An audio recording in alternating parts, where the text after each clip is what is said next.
sa'annan yanzu akwai wata laya da suka yi, sun yi wata laya kila wasu ba su sani ba, kila wani bai taba ji ba. Akwai wata laya da manyan mutane ko a nan kasar ma za ka ga layar abin da ɗinsu, wai mai sunanta ne? Iya doctor. Iya doctor. Sunan laya kenan. Wasu sun je kudin da 90,000, wasu ka je 50,000, to mu ɗauko mafi sauƙin mu ce 50,000, laya 50,000. Amma wai mutum ya sa ba zai yi ciwo ba, ba zai mutu ba, ba zai wannan ciwon ƙaryar da suka kago ba, ya yi ta rayuwa kenan, shi kuma ya yadda an kulla masa sharri, an raba shi da Allah, an raba shi da manzon Allah, an raba shi da musulunci, to ina za ya?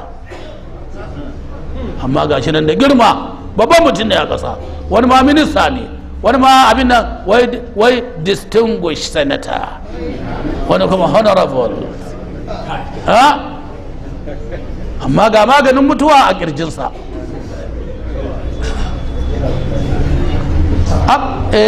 Ashe ni ne na yi kuskure.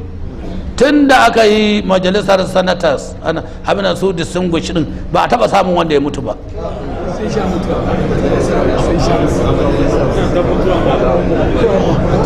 Su ma suna mutuwa? Yanzu dan Allah sanata na mutuwa? Kai da Allah ku dai tunani, ku fa gaya mana gaskiya. Suna mutuwa su ma? Wato za su mutu? Wanda mutum baka gari da rai lokaci ne bai yi ba, in lokaci yayi zai mutu. Assalamu alaikum.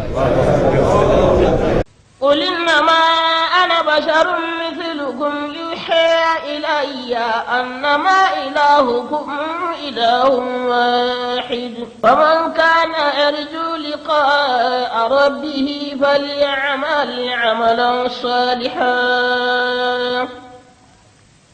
ولا يشرك بعبادة ربه أحدا.